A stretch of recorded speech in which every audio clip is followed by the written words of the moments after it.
This was a mandatory test. Good. We got that out of the way.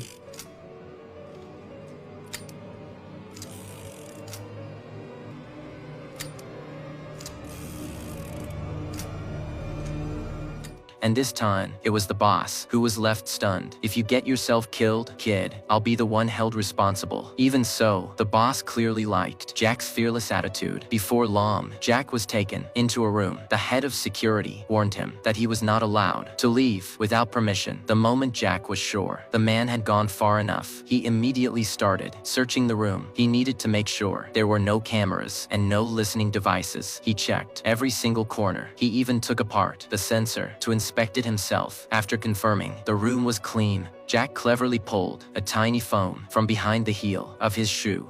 Yeah. I'm in. That was when the truth came out. The owner of this estate was a notorious drug lord. Jack was working with the FBI. His mission was to go undercover and bring the man down to make sure he could infiltrate the estate smoothly. The FBI had even staged the whole kidnapping. They had officers pretend to be kidnappers and abduct the drug lord's son. Then Jack showed up at exactly the right moment, played the good citizen, and rescued the boy. To make the whole rescue look real and believable, the FBI even arranged for Jack to accidentally kill a police officer. From that moment on, Jack had no way back. Of course, the officer had only faked his death. You shot a cop. I didn't know. I thought he was pulling a gun. We gotta go. Now.